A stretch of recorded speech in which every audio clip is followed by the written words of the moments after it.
Hi, everybody. Welcome to today's edition of the Gamut Network. I love who we have on today, and I love that I'm learning right along with you all on the different experiences that we're able to share through the Gamut Network. And it is with great pride and excitement that I introduce Sarah to the show. Hi, Sarah. Hi, how's it going? I'm so excited to dig into your story, especially because I think it's going to be incredibly meaningful, not only to people with disabilities, because I think your story is very relatable in the world we're living in right now. So if you could start by just sharing with your story. Sure, great. Born without, I was born with a limb difference, so I'm missing fingers on my left hand.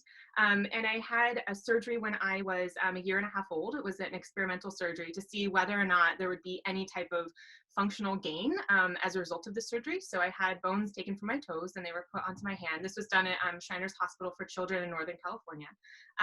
And that's a hard part, right? Because it's a baby. My parents had to make that decision on whether they wanted to do surgery or not. So my dad wrote me a letter when I was in the operating room, just saying like, this is all the information that we know. We want to try to do the best that we can for you. We have no idea what any of this means. No one was prepared for having a child with a limb difference. It's incredibly scary, and please forgive us if this is a decision that you don't want when you're older, because I was a year, so I couldn't vocalize what I wanted. So that's a big, important. Now I'm really close to my hand surgeon that I've had to. So I know that that's sort of where I was born. I was a really happy kid. I was making friends all the time. There's a fun story that there's a girl who I became really good friends with at a Carl's Jr. Playground. And then she moved away and we became pen pals. So I was very incredibly outgoing. And then I changed schools when I was in third grade. And it's interesting sort of studying about childhood psychology, studying about limb differences. I've been reading a lot of research that exists within medical research and those types of things. So when kids hit about 8, there's this moment of crisis where the kids themselves realize that the hand is different. And kids in general are really looking to the external environment to help figure out who they are as they're building the self-concept. So every child is experiencing that. But then to layer that on top of being born with something that's different, a lot of those messages maybe not the most positive. And so me hitting this natural crisis moment, going to a new school was hard because now I had no allies. So these weren't the same kids that I grew up with when I was 2, when having a hand difference wasn't a big deal. These are kids who are all new. We're all trying to figure out who we are and how we fit into the world. I was one of 2 new students to this class. So they already had their social structure and hierarchy and existed. So I'm trying to kind of insert myself into it. And I didn't know who I was or what I was experiencing. So I got a lot of mixed messages. I got a lot of negative messages from that, and just was really hurting pretty poorly. And with those messages, that was nothing that you had experienced from your other school, right? Because you were just Sarah. They knew you from, the beginning of school age, and that's just who you were. So now suddenly, not only are you starting a new school, which, as you mentioned, is difficult with differences, but now layer this in and suddenly you're the new girl and the new girl with a limb difference, which I can only imagine how challenging that was. And continue, please. Yeah. And I, if I could share this too, Yes, I recently found this. So this is can you see it? Yes? Yes. Okay, so this is a drawing that I found when I was going through some of my stuff as my parents were moving out their house this summer. And on the bottom it says Sarah Tuberty, 3rd grade. So this is when I had just changed new schools. And if you just look at it, this is the saddest tree on this mountain. So it's just this exposure of being this tree entirely by itself, trying to grow, but not really sure how, just surrounded in this darkness. There's this weird little cave to the side. I don't remember drawing this at all. I don't remember this image, but just understanding that children at 8 sort of are experiencing this crisis. And then I had this double crisis on top of it. This has been so validating because this is absolutely where I was. And I feel that that all of us have these moments of crisis, right? Like we all sort of have these moments where we feel like we're this sad tree, like alone with no protection, nobody's there to help support us. Like this is just like desolate, right? Desolate, black sadness. But I straight up built a house there and I lived there for 20 years. So I would just love to help. And the work that I'm doing now is to help have this be a spot on our journey so that we just sort of hang out here, we see it, we understand it, but we move on, and that we're not making homes here where we're living for a long time. Now, Sarah, at this point, were you vocalizing to your family or friends maybe from your other school that you were struggling, that this is so difficult for you, or were you just internalizing it? Ooh, that's a great question. I was absolutely internalizing it. Because I didn't have language, and that being, that I didn't have the language for it. And I didn't know that this is what was happening. I just knew that people liked me, I was really friendly, and then all of a sudden people don't like me, and I don't really understand why. And again, in research, I'm looking at, particularly with children that were, they're children that were born of alcoholic parents, which I get is a different section, but there's a lot of crossover. So in this literature, they're talking a lot about children that are receiving these inconsistent messages. So it's not just that, oh, okay, I did something, I did something bad and I got punished for it, so I know not to do that bad thing again. So like, I'm not going to take cookies out of the cookie jar when I'm not supposed to, like, I got put on timeout. Like, we understand that that's like a behavior that's undesired. But then if I do a good thing, like I cleaned my room without being asked, like I should get a little star for that, right? So we know sort of like living in a world where doing things and you think you're doing the good thing, but you're getting this very mixed response and inconsistent messaging. So that's sort of what it's like growing up with a limb difference, is that the external world is almost this like, alcoholic parent, if you will, if we're connecting it to that particular literature, in that we're receiving such inconsistent messages. So I had no idea. I was like, they can't not like me because of my hand.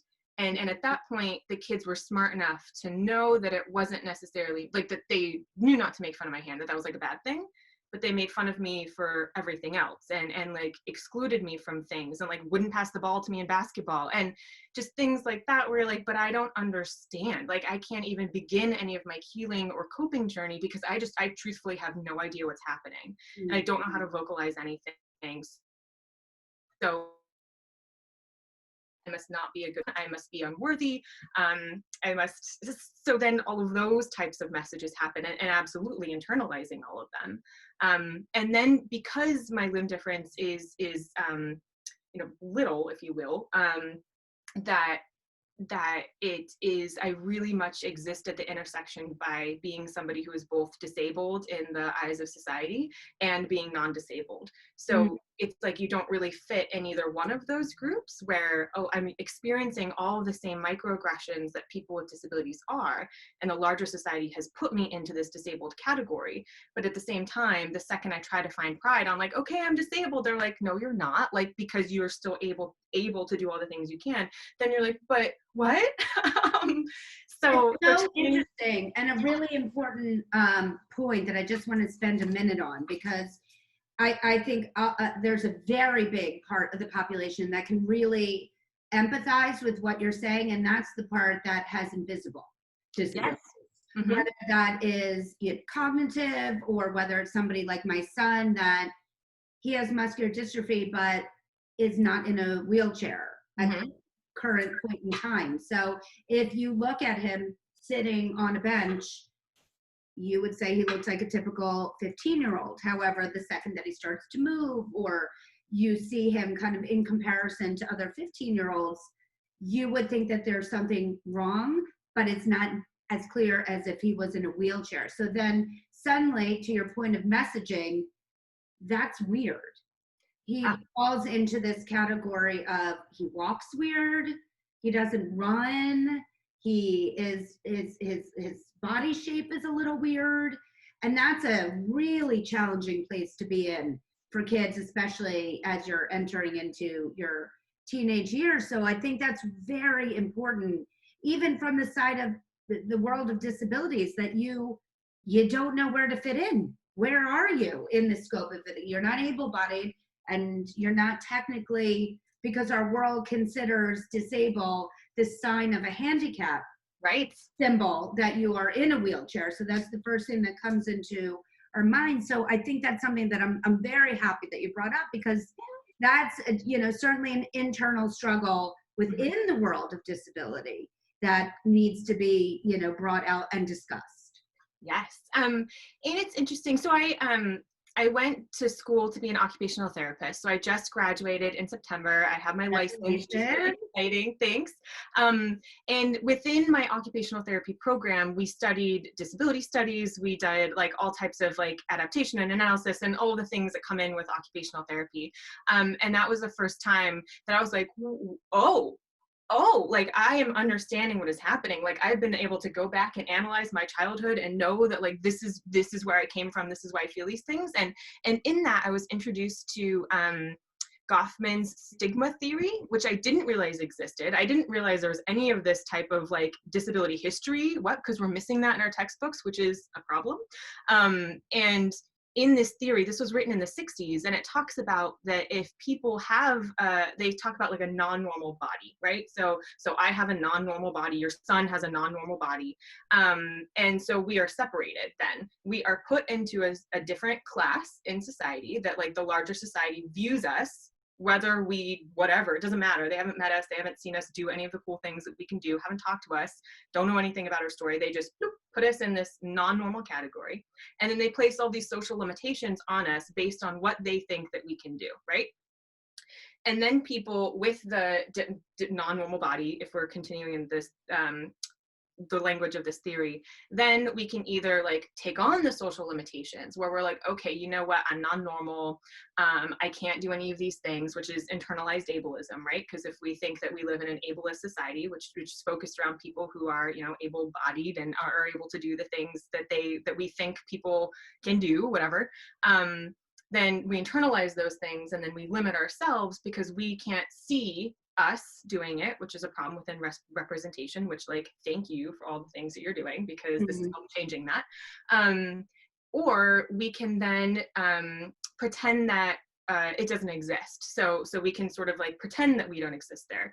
And we can try to hide or mask our disabilities so that we can almost like pass as normal, which is the like air quotes there. So I know people talked a lot about hiding their hand or hiding their difference, or, you know, in photos, I kept it behind my. That's interesting. So California sweatshirt, it's so hot. But so that's that, like trying to pass as normal. And I think particularly for those who are really sort of on that. So then, so then we're separated in these two groups, right? The normals, non-normals, and then there's the people pretending to be normal, and then the people who have taken on that they're different and assume that they have the limitations put on them. And then if people are able to do the like self-awareness homework and are able to find the confidence to be able to transition, realize that there's nothing wrong with themselves, that rather it's society that has created these social limitations. And then if we can re-educate society to be like, hey, actually, this is what the real story is, then we can create a better world as a result of that. So this is a theory that he made in the 60s. Hey, this has been around for a while. And when I read that, I was like, what? I love that. And thank you for sharing that on the show, because I think that it seems so simple, right? And it's something that we can absolutely do, certainly in 2020.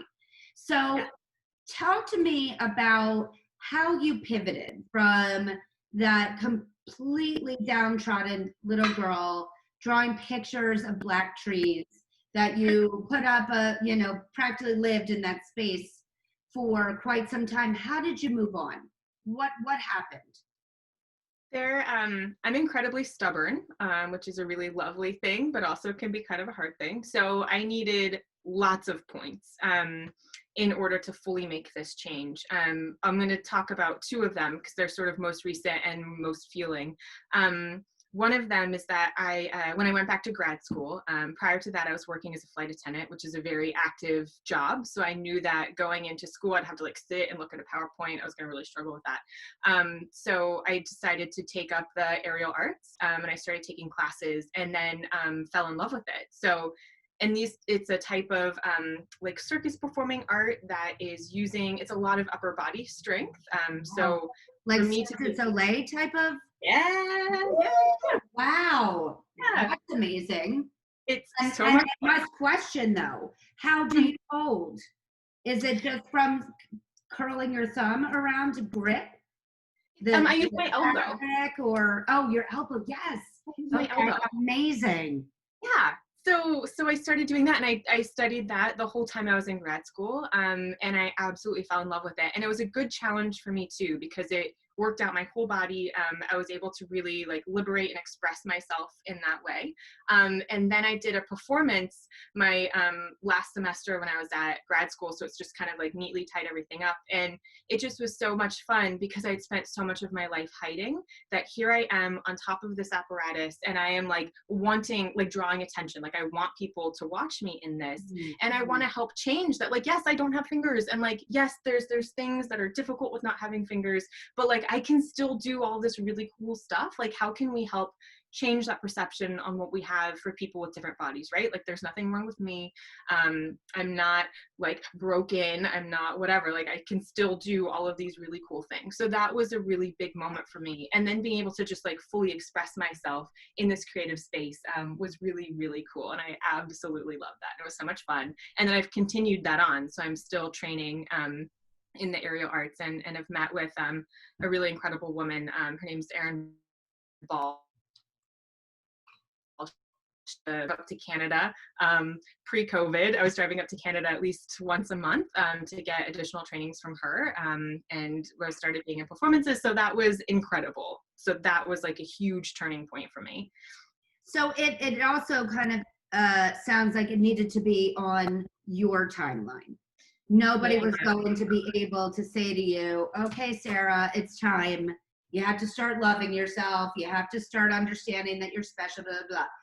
You needed to do this on your own. And it sounds like, yes, it took a bit of time, but look where you are now and everything that you are doing to better the world, truly. I want to make sure that we have time to talk about the podcast that you're currently doing, which is done with another wonderful woman, Nikki Kelly, who I adore. And Nikki, I want you to be on the show too. And I think that I would love you to spend a minute talking about what is the podcast about and how do people watch it? Absolutely. The podcast is really, really awesome. Nikki and I were talking about that we just are missing that disability education, right? So we had become friends several years ago. And when I was in grad school, I was like, this is all of this research. Like, why don't I have access to this? Like, I'm learning everything about myself. I'm understanding this whole, like the disability experience so much more. And Nikki's like, we need to tell people about these things. So we started the podcast. It's called Disarming Disability, because it's kind of a cute pun on, we're both missing parts of our arms. Exactly. And just tell everybody a quick second on Nikki. Sure. Just so we know that she's a limb difference. She's go ahead. Yes, so Nicole Kelly is this incredible advocate for the limb different community. She was born with a congenital limb difference on her left arm, and she had spent time, she competed in the Miss America pageant. So she won Miss Iowa and then became on this very like public stage in that space. So she has done a lot of work on trying to really advocate for the disability community and really like learning and understanding the research and the themes that people are doing to help create a better world and a better society on this too. So she's so awesome, is a motivational speaker and does really, really incredible work. So I'm super stoked to be with her. And we meet with different researchers on what they're doing to help provide more education on sort of the disability experience. So season 1 was a lot of foundation. We talked a lot about disability history. So we go into like, what is the social model of disability? What does it look like how were people feeling about people that had disabilities throughout the, development of our country. We sort of talk about what's different policies that come out, like 504 and ADA. And then we talk about just disability representation or lack of representation in the media and what that impacts on us.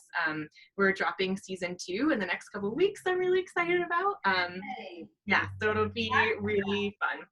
So everybody needs to binge season 1 so that you can be caught up for season 2 before it launches in a couple of weeks. And again, where can they find the podcast? Absolutely. You can find Disarming Disability wherever you listen to podcasts, so whatever your platform that you like. It's on Spotify, it's on Apple Podcasts. You can check out our website. It's disarmingdisability.com. All of our episodes are there. And with each episode, we also have a transcript. And then we also have discussion questions. We have coloring pages. We have a bio on the speaker. And then we have links to more like websites and videos and resources to help sort of supplement everything that was covered within that podcast. So it's really fun. Sounds incredible. Before we go, I'd like to ask all of my guests one final question, and that's about the power of a vision board that I really live my life by in terms of what I want to accomplish in this lifetime. Talk to me about what or who would be on your vision board and why. I love vision boards, and mind maps are all fun. So people that would be on my vision board, I mean, I love Brene Brown. I'm absolutely all about the power of vulnerability. Yes. Oh, so wonderful. And then another woman that I absolutely adore is Esther Perel. She's like a sex and relationship therapist. So she just talks a lot about like how we have to sort of fix ourselves and think about ourselves before we can sort of engage in different relationships. So she's absolutely incredible. And then Amy Mullins is fantastic. She's a bilateral amputee that has an amazing TED talk called My 12 Pairs of Legs. And then there's Victoria Modesta, who's a British pop star that is missing one of her legs, and just sort of that being able to just be really cool and powerful in that. And she, in some of her videos, she has lots of different types of things instead of a leg. Like her prosthetic isn't necessarily representing a leg. She has one that's got a really like pointy bit on it. She has one that like lights up. It's really cool. And then just like a big stage. I'd love to start performing again and really like get better in my own aerial arts skills, and to be able to continue in that vein would be really awesome. Amazing. I cannot wait to be in the audience to watch. Yeah, right.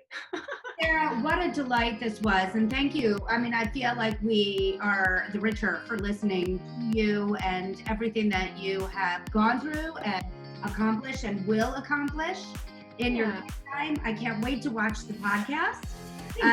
And certainly looking forward to season 2. Thank you again so much. It was a true delight. If you be on the Gamut Network, please email us at talent@gamutmanagement.com to tell us why you'd be a great guest. Please make sure to subscribe to our YouTube channel at the Gamut Network, and please like our social channels at Gamut Management. Again, Sarah, thank you so much for joining us. Yes, thank you. Bye. Bye.